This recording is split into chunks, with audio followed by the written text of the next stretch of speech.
Okay, so welcome everybody to a new string pheno seminar session.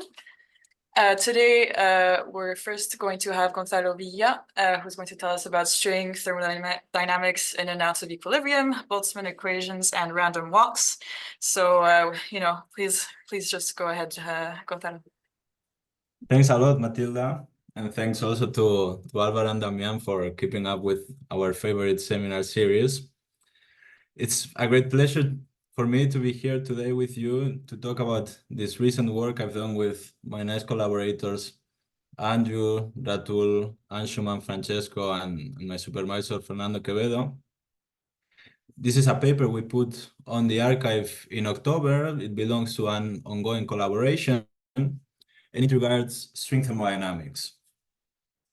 So before getting started, I would like to comment a little bit on what is the motivation to study string thermodynamics, both from a more formal point of view and also from a more pheno point of view, which is the approach I'm gonna take since these are the string pheno seminars. Okay, excellent. There we go. Okay, so from the formal point of view, it's very interesting to study string thermodynamics because it differs quite a lot from ordinary particle thermodynamics. And this is because it features a Hadron phase. So what is this? Well, it's known since long ago that at sufficiently high energy, the density of states of a single string in any compact background, which allows for a worldsheet CFT description, reads in this way. It's an exponential times 1 over E. And of course, the characteristic length scale of the exponential is the only scale in the problem root alpha prime. But now, with this density of states, it's clear that if I want to compute the partition function, something funny happens as the temperature approaches this value, the so-called Hagedorn temperature. And this Hagedorn behavior was already known before string theory. In the bootstrap model for hadrons, it turns out that if you are studying a strongly coupled phase, the resonances of bound state feature this Hagedorn behavior, and the analog of beta h in that case is lambda QCD. So you could think of it as, it's at the confining transition. You can think of this density of states, this characteristic length scale, as being a herald of a deconfinement transition where the theory reveals its fundamental degrees of freedom, as it happens indeed in QCD. And this led Attic and Witten, again, long time ago, to ask the question: Is this something we could understand? Is this something that happens?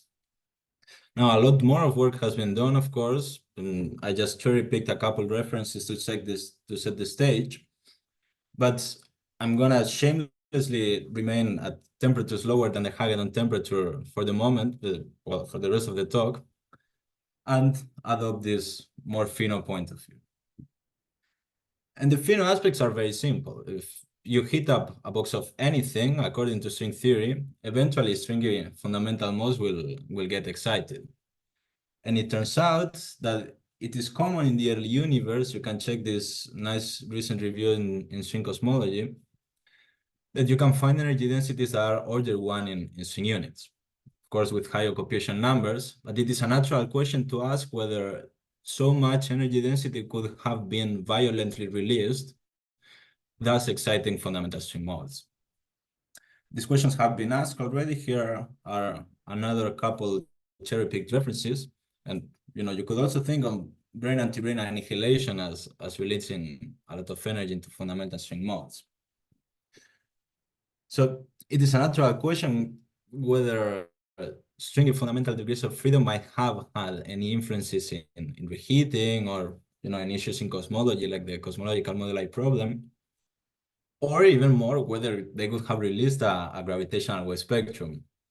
And this is a very interesting question today, because it's attracting the attention of many people. Now, these gravitational waves would not really look like the ones we were seeing at LIGO. They could form a stochastic background at high frequencies, And these stochastic backgrounds of gravitational waves are attracting a lot of attention recently, both from theorists and experimentalists. So if you are interested, I really recommend you check this paper out. Now, in what concerns this talk, I would like to point out that most likely out of equilibrium processes will be important if these string degrees of freedom played a role in the early universe. And this is why I want to study Boltzmann equations. Boltzmann equations have been studied before in string theory in simple cases, which we will mention later. And the reason is that they provide an invaluable window to out of equilibrium physics. Let me just remind you, a Boltzmann equation describes the evolution of a probability density in phase space. So of course its values, it has equilibrium values or more generally non-equilibrium values. And of course, if we are going to do string theory, which always contains gravity, we must take into account that equilibrium is a very subtle concept. First of all, because gravity is dynamical, so your system might collapse upon its own weight due to the Jeans instability, or also because as the universe expands, as we know from cosmology, things can decouple. If the characteristic rate of growth of the universe is much larger than the typical scale of interactions. It is therefore important to understand interaction and equilibration rates to estimate when and whether equilibrium is a good approximation to the system. And this is what we are going to be doing today. We, in the end, will want to compute equilibration rates. Okay, so let's start with the building blocks. What would be a phase space for string theory? And what follows, I will be considering a string in a big D dimensional flat spacetime where little d of the directions are effectively non-compact. And when I say that the direction is effectively non-compact, what I mean is that the typical string is much smaller than the typical direction along the typical size of this dimension. Now the phase space will be given by the usual things, position, compact or non-compact momentum, but also by things that are intrinsic to string theory like oscillator level or winding modes. If I write my favorite formula, E squared equals K squared plus M squared, I can absorb all of this into a mass, or if I assume I know the tension of the string, which I will always assume during this talk, then I can write everything in terms of the length of the string. And this is my choice for the talk. So what follows is that I want to describe the thermodynamics of string theory with a distribution in a phase space that takes into account all of these quantities. So a generic contribution to the probability density in phase space would look like this. I need to sum over all possible channels that can yield that can take in or out a string of this type. And yeah, this is going to be very complicated. This equation looks horrible, especially taking into account that I have an exponentially large number of these amplitudes to compute. But nonetheless, it's very easy to find equilibrium. And it's because the probability of X and Y to merge into L, as I'm calling it now, or L to decay into X and Y are related by time reversal. So in order to find an equilibrium distribution, I just need to make this contribution here 0, and this is a statement of detailed balance. Thermal equilibrium occurs if there is no net inflow of energy through any channel. Another solution to that is very simple, actually. It's our favorite distribution, Bose-Einstein or Fermi-Dirac. And if I want to fix a K, then the density of states will show up. All states with this length will have the same probability. Now, this is not something I really want to do because, as I was saying before, there is an exponentially large number of amplitudes to compute, and these guys get very hard to argue. So what I'm going to do is I'm going to coarse grain. So let's see how. Let's see what are the interaction rates we want to compute today. As I was saying, these are very hard to compute as the strings get more and more highly excited. So we're going to adopt a coarse-grained point of view and study typical strings at fixed level. For this, I'm going to study this quantity, the average semi-inclusive decay rate. That looks a little bit funny, but bear with me, we will make sense out of it. What all of these words mean is that I'm going to study the decay rate of a string at a level n, whose particular details within the level I don't know, into a pair of strings 1 and 2. The first string, I assume I know its particular state, but I ignore those of the second. And the reason to do this is that in order to compute this amplitude, I need to write this quantity here. I need to sum over final states and average over initial states. And the reason why I've chosen to do this is that these two sums I can convert into traces at the price of inserting projector operators. And this is nice because we know how to compute traces in string theory. For instance, Amati and Russo did this in 99, inserting vertex operators of massless strings. And what they were studying, therefore, was the emission spectrum of a highly excited string, with very interesting results, by the way. Now, later on, Mañez performed this computation for arbitrary V1, and he found the following. He found that the amplitude is divided into a dominant universal, which only depends on the level term, and a very small state-dependent part. So what I'm going to do, this is the number of strings per level. And as we know, this is an exponentially large quantity. So all other terms are negligible, and we're only going to keep this term here for p equals 1. So focusing on the universal contribution, because this does not depend in the particular vertex operator V1 I was considering before, I can now sum over these contributions and find the typical decay, which is something more sensible. I want to study the decay of a typical string at level n into typical strings at level n1 and n2, and vice versa. Also the inverse process, I could also study the inverse process. Now, because these are the typical decays, these are the interaction rates of the typical strings, it follows that the preferred decay configurations, the preferred products will dominate the ensemble. And this is the information we want. Okay, so as I was saying, the string prefers to release its energy into oscillator modes, which kind of makes sense because there is an exponentially large number of them. And so it follows that the typical string is non-relativistic and the decays approximately preserve mass or length if you want. So what I'm going to do is to describe the typical string by its length. And this is how the decay rates look like after the dust settles. I have the decay rate of an open string of length L into a pair of strings of lengths large L minus little l, and little l.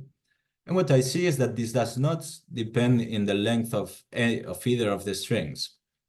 So there is a nice semi-classical interpretation. Well, the string just can break down anyway.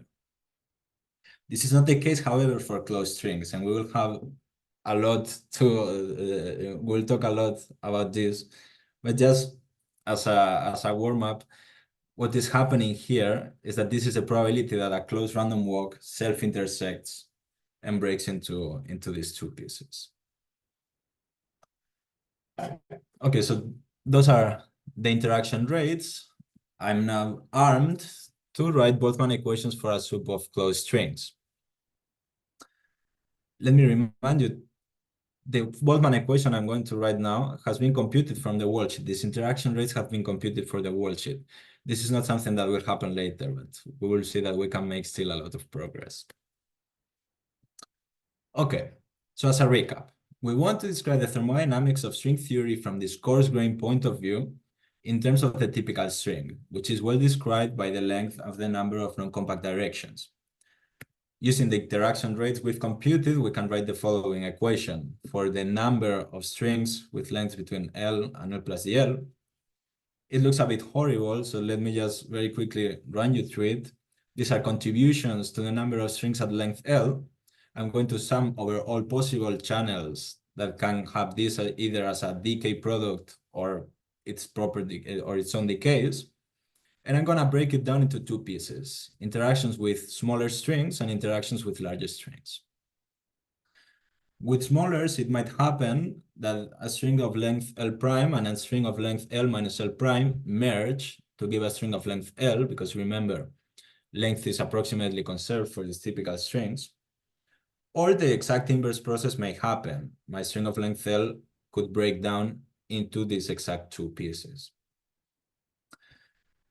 And similarly, I could study interactions with longer strings, and a long string of length L prime might break into two strings, one being my string of length L, or otherwise it could be absorbed. Now this equation looks very horrible. We will have many horrible equations today, but it turns out that, of course, because I have identified the forward channel and the backwards channel, detail balance gives us equilibrium solutions. I just need to make this integrand zero. I just need to make one of the integrands zero to make both of them zero. And the result is, of course, what we would expect. It's the density of states times a Boltzmann suppression, which is what you would get if you were doing, general considerations in equilibrium thermodynamics, provided you take care of winding and KK modes. It is because of this winding and KK modes that, well, it's because of the non-compact momenta that the little d appears here.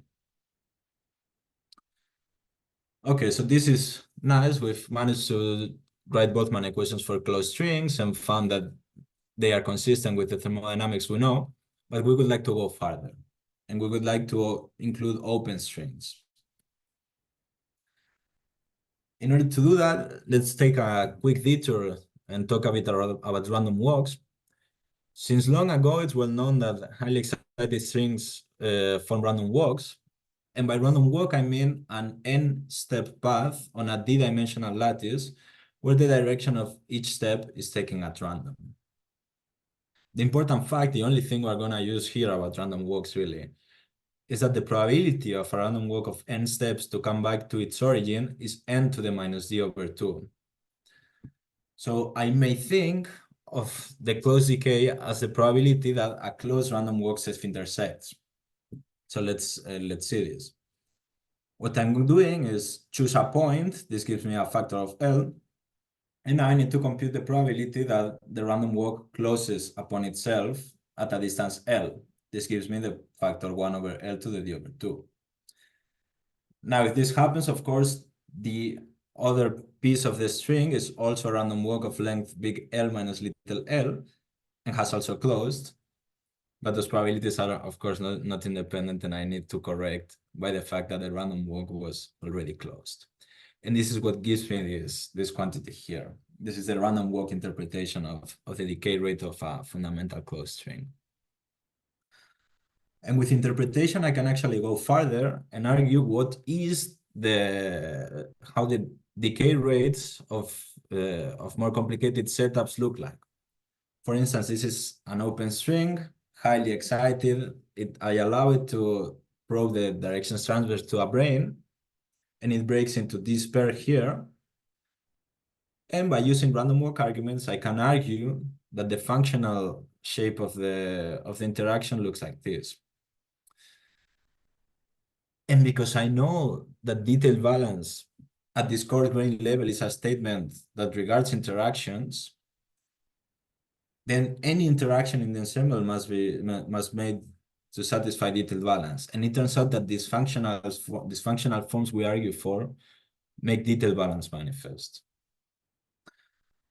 And this is a nice check. This is a nice check that what we are doing seems somewhat correct. But if you like, hardcore worldsheet computations, this is more or less the result you should get. We studied more processes in the paper. Feel free to check them out. Consider it a challenge. So now that we have the interaction rate for open strings as well, we can write more horribly complicated equations describing this evolution of the ensemble of open and closed strings. And again, the magic of detailed balance is that choose any of these lines, make them zero, and all of them will be zero at the same time. It's very easy to find equilibrium distributions if one identifies the channels correctly. I can make the setup even more complicated if I allow the open strings to probe the directions transfer to a brane. This is what the equations look like. There are even more terms that we argued for, but they are too horrible. But again, the magic of detailed balance again plays a role. Choose one line, make it zero, all of them will be zero at the same time. And this is a nice check because this depends on the interactions. This is a nice check that the interaction rates we've argued for make sense, at least. Okay, so this is very nice, but for the moment, all I've done has been talking about equilibrium configurations. I've written this horrible formula and I've just remained in the equilibrium setup. So now I would like to make some progress and talk about what happens beyond equilibrium. And the strategy is going to be the following. Because I know the equilibrium configuration, I'm going to study linearized fluctuations around this equilibrium configuration. So in the simplest case, in which I have only closed strings in little d equals zero, non-compact directions, namely very high energies, the typical string is much, much larger than the typical direction. This is what the evolution equation for the fluctuation looks like. And okay, we've made some progress. This is, at least this is linear now, but it's still integral differential, so it looks kind of difficult. But it turns out if you stare at it long enough, and with long enough, I mean very long, you can actually find analytic solutions of that equation. They are written in terms of an error function and this a of t here, which I didn't show. This is not very illuminating, really, and I will show you some nice plots later. But I just want you to notice that qualitatively, at late times, the fluctuation simply decays with a length-dependent equilibration rate. Okay, I promised some plots. So here are the plots in the right units where everything is 1 or 0, depending on what must be 1 and 0. And this is what it looks like. At long times, the fluctuation decays, is pushed down and pushed to the left because the equilibration rate is length dependent. Okay, but remember, this was the simplest setup and the solution looks horribly complicated enough. So we would like, how can we make more progress? Well, the idea is that the late time behavior of the fluctuation is governed by this time-dependent rate, by this length-dependent rate. And this is something we can read off the linearized equation. And of course, linearizing equations is something we do very well as physicists, and we can do it in all of the more complicated setups we consider. And this is what the equilibration rates look like.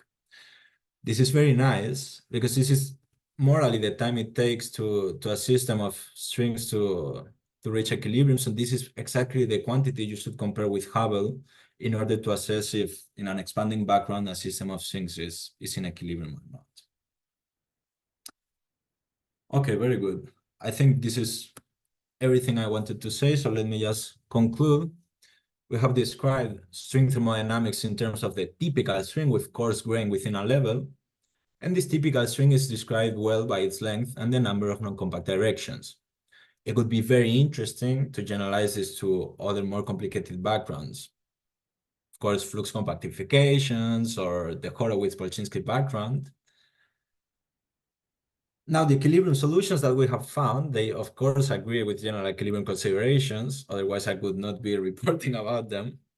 And this is a non-trivial consistency check of the interactions for which we did not have a worldsheet computation. We just use random walk arguments and show that they satisfy detailed balance, they make detailed balance manifest.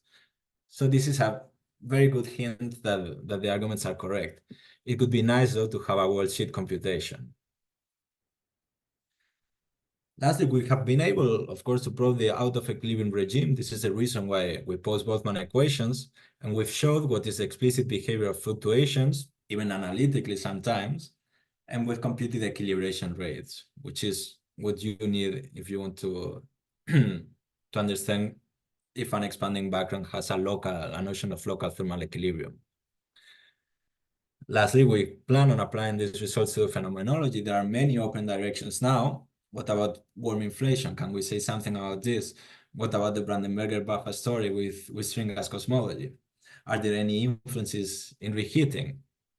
And of course, the million-dollar question nowadays, could these guys have left a gravitational wave imprint?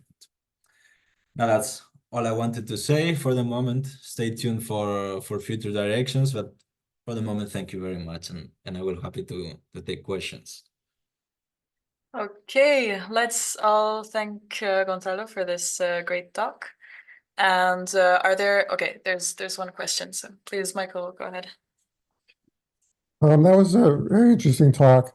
I just there was one point that you made about the strings interacting with branes, like p-branes, the open strings interacting with the branes. And I was wondering how that would affect the equilibrium, because there's so many states for the brane. Could would that tend to dominate, the number of states, or is that something you would take into account? The effect of the p-brane degrees of freedom in the equilibrium equations. Well, we are considering open strings, but we are not thinking on something like, creation of branes out of the vacuum. We're considering the dynamics of branes only through the open strings, if this makes sense. When I say I introduce deep branes, what I mean is that I play open strings start playing a role, and they can, of course, break into one brane or into the other one, so they can. Yeah, does that answer your question? Yeah, that makes sense. I would treat it as a background, that the strings would sort of interact in the background. Because if you think of it as an object that could be produced, it has so many degrees of freedom, you would never be able to get it in equilibrium. Exactly. The analog of the Hagedorn temperature is any temperature. Essentially, you couldn't. The Boltzmann factor has no effect on it because there's just so many degrees of freedom. They're like the black holes; they're never really in equilibrium. They just get bigger and bigger and absorb all the energy. But it would still be something interesting to look at.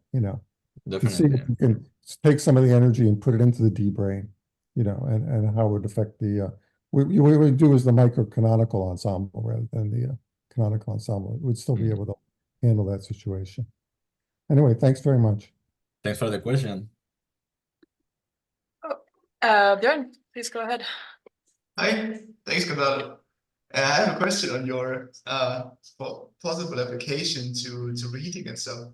I'm trying to look for models where the reheating temperature is so high that it reaches the string scale. Is that possible? Well, you can think of it the other way around. The string scale can be tuned. No, for instance, in the bottom of a warp throat, the string scale can be lowered very much, or if you have an exponentially large volume of the compact directions, right? So it is a possibility. It is a possibility. Okay, thank you. Thanks. Okay, great. Then perhaps we should move on. Let's thank Gonzalo again. And